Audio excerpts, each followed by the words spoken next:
Okay. This is Socavision YouTube channel. All right. Bringing Caribbean entertainment to you. This is Socavision. My name is Martin J. Over the years, anytime I've asked this man for an interview, he's never turned me down. We've met up at Heathrow Airport in the early hours of the morning whilst he was in transit. I'm talking about none other than the champion, Dwayne Bravo. Dwayne, thank you for having us here. Tell us where we are, first of all. We're in Trinidad, Port of Spain Trinidad, and currently in my studio, 47 production, and welcome. A lot of people are going to say, Martin, you're going to start asking them questions about cricket. That is not the case. Yeah, this is more about Dwayne Bravo, the Trinidadian, and Dwayne Bravo, the music lover. This is the reason why I wanted to come to the studio and talk to him. How long has the studio been here? 2019. Just after the pandemic is when I opened it. Right. But the vision was way before that, and the construction of the building and stuff started like maybe 2017 into 2018. It's quite a special building. I mean, I've had a little walk around. Your love for music is insane. Even when you were playing cricket, people knew, you know, if you had the chance to get the mic in your hand and perform at a little function, you'd do it. Now that you've got the studio, how has it been for you? Yeah. It's good. Obviously, you know, the love I have for music, the passion I have for music leads to my culture. And growing up, you know, music and sports going hand in hand. Like, either one can go without the other. So for me, growing up, I used to try to imitate Beanie Man a lot and try to imitate Marshall a lot because those are the two powerhouse in their respective ways. My elder brother was a Buju fan. My father is a Mighty Sparrow fan. So Calypso and stuff was always playing in our house. So the love for music is there from a child. But cricket is my God-given talent. So music is something that I developed over the years. And getting the opportunity to meet Beanie was when I realized, yeah, this is like my idol. This is somebody who I admire. You know, always. I never thought that I'd get a chance to meet Beanie Man in the first place. But then meeting him was that wow factor moment. And then the rest is history. I made one joke with him one time saying that, you know, he's my friend and I would like to do a song. Yeah. Just one song I wanted to do and just to tick that box. And he was like, no problem, that's an easy thing. He took me to his studio. He write the song for me. He showed me how to record it. And that process was so hard. I tell myself, I'll never do music again because recording it's hard. It's not easy. And then I get to appreciate people's talent. And then, so that's it for music. But then that zeal to keep going and keep trying, that competitiveness in me that, you know, because someone will say, well, you can't sing, you can't do this, you can't do that. So that's all I wanted to hear. Champion. Yeah. Was a massive song for you, and it came at the right time. Everything aligned, you know. There was some very special moments in your cricketing career where, you know, Champion was a song that everyone was playing. The players were on the pitch doing the Champion dance. How did that come about? So the honest story about that song, in 2014, you remember. No, I say they want to talk about cricket, so that I know this is I'm how just it not come going to about, ask right? you a whole heap of quick cricket questions. 2014, when we went to India, and I was the captain of the team, and everybody know that what happened. That walk off the tour, we come back home from the tour. I was the only person, the only player out of 15 guys that never get to play for West Indies again after that moment. So from being the captain to not playing again. Right. 2015 was the World Cup, And that was I was in my prime. I was in my peak to really lead that team in that particular World Cup. And then not getting selected and seeing the team there in Australia, and I'm not part of it. It was the lowest period in my cricketing career. Like, I didn't know what to do with myself at that point in time. I was really low. The team didn't do well, and right after the World Cup was CPL. So I was like,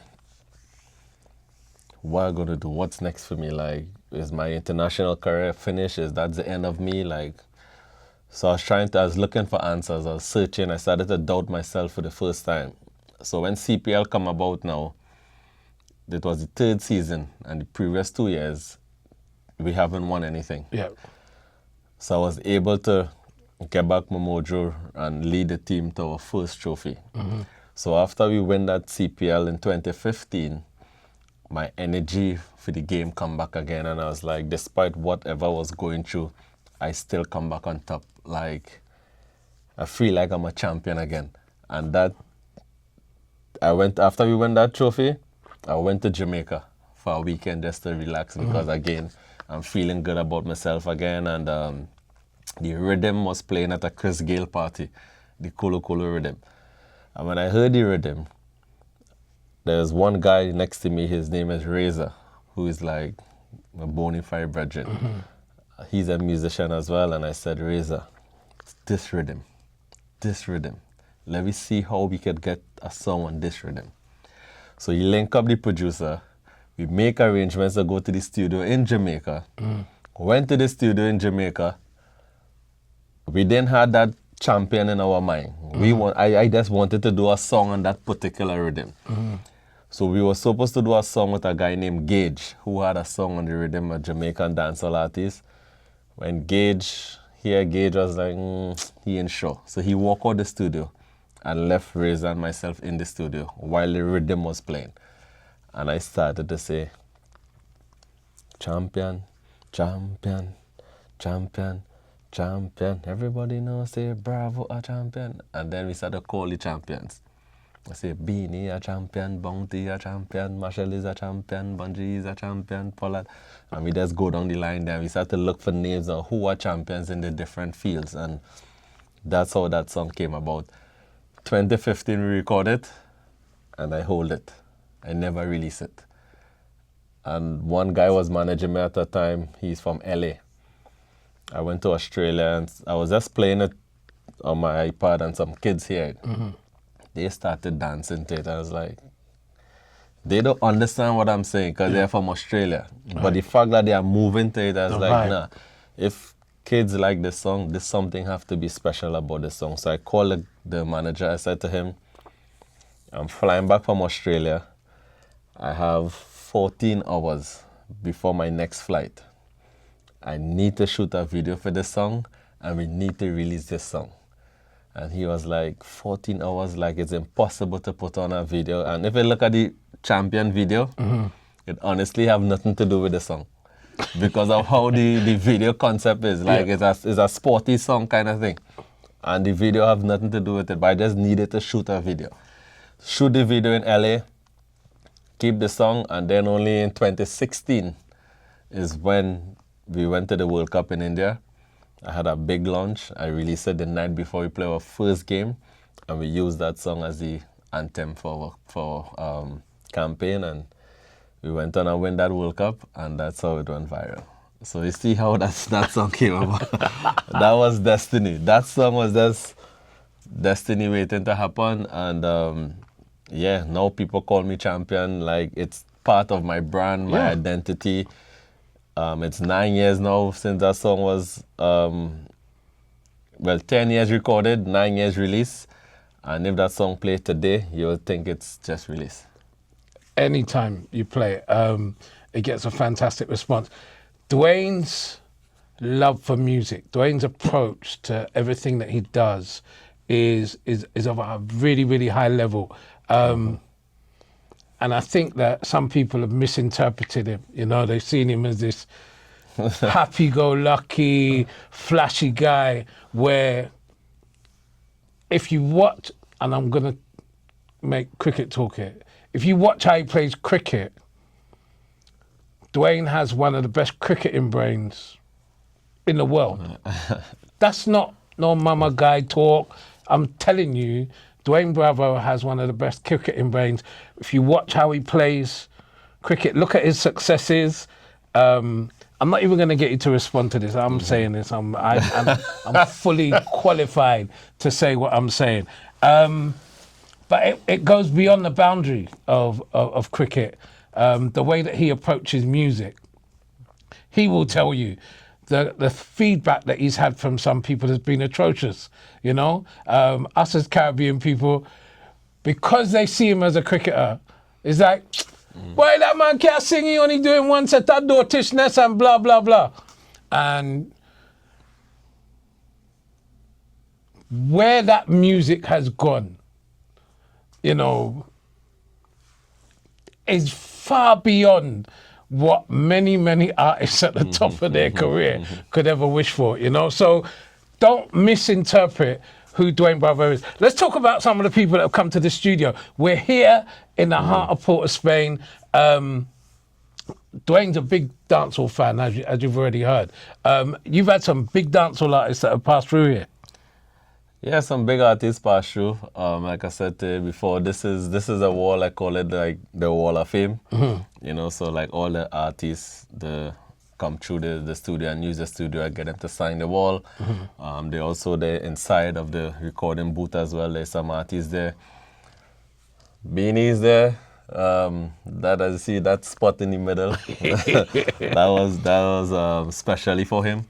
Beanie, Bounty, Skinny Banton from Grenada, Freetong is here, Irfan, Tedison John from St. Lucia.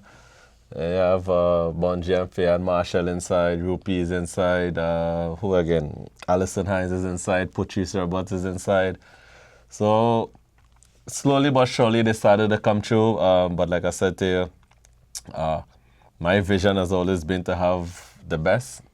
And so that my people can have that experience of recording and working out of the best. And, you know, Burna Boy came through here already, Popcorn. So when those international artists come through, they know that there's a facility here that we can accommodate them. A lot of people go to places like Jamaica, Anguilla, you know, St. Lucia to do recordings, especially international artists when they're looking for that island kind of experience. So now it's that they know Trinidad has a facility that they can come. That again, that was part of the vision to bring some of the big heavy hitters here. Love that, man. I love that. The future for Dwayne Bravo, musically. I'm not asking you about, because musically, what are you hoping to achieve? Well, so far I already have a couple artists signed under my label. One is 47 Runzi, as you can see. She is the first artist that signed under 47 Production. My vision is to create an opportunity for the unknowns, the upcoming talented ones, to give them that platform and that opportunity to fulfill their dreams. You know, music is a tricky game. It's a crab and barrel mentality here. And people don't just give people chances. You know, you have to have a hit song before someone look at you or give you a chance. For me, I like to take talent from the scratch and bring them up and give them a chance. I do it in cricket, I'll try to do it in music. Music is a little more challenging because, like I said, the way the system is designed, and that, you know, but eventually I'll get there. I have a very important meeting tomorrow with the Minister of Culture, and again, my vision and my drive will be, let's get the unknowns, the upcoming talented ones, give them an opportunity to become local stars. Even the app that I created called Collab, it's a platform, it's an app that I designed for creative people. And this season I was able to collaborate with CPL and give we had about 14 unknown artists who nobody never heard of throughout the region was able to perform at a CPL halftime show. That's good. And that's, again, giving people that platform and that opportunity to showcase their talent. Out of that 14, we was able to identify 2 talents that was like, wow, okay, let's work with these people. So my production going to produce for these people now, and we're going to see how we can manage them, and you never know. You never know. Are you... my main reason for coming to Trinidad and Tobago is Tobago Carnival. Are you going to be there? No. I don't think so. I don't think, honestly, I was in Miami. I didn't take part in none of the carnivals. It's not like I love carnival. I love our culture, but I think that I reach a certain stage in my life now where everything that I do has to be really calculated and important. Right. So, yeah, I have very limited time home, so I can't see myself jumping on a plane and going to Tobago just to relax, and I have things to deal with, because I want to be able, when I leave Trinidad on the 14th of November, I'm not going back till mid-January. So I want to be able to put things in place, meet the right necessary people, so when I leave, this can take off. So, but I am a spontaneous young man. You never know. But for now, no, I ain't going to be. The answer is no for now, but you never know. You never know. You never know. Dwayne, I want to thank you very much indeed, not just for today. I want to thank you for just being such an accommodating person. Someone said to me, we were standing outside a cricket ground, and you came up and you gave me a hug, and the person couldn't believe the kind of interaction that, you know, that we have. So I just want to thank you, wish you the best of luck. Don't ever change. The world needs people like Dwayne Bravo, man. The world definitely needs people like you, and good luck, man. Thank you. Thank you very much. See, I didn't ask too much cricket questions. You've been watching Socavision.